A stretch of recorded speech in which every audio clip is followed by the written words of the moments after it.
ঘরে কও যে কথা, তাই লাগে মনে ব্যথা।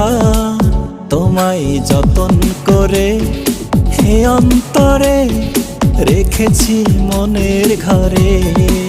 তোমায় যতন করে হে অন্তরে রেখেছি মনের ঘরে।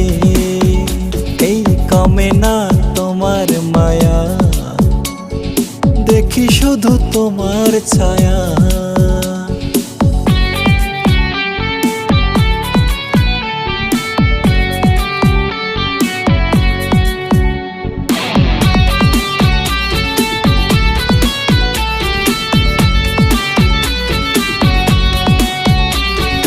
তোমার কথা ভাবলে পরে হৃদয়ে লাগে যে সুখ।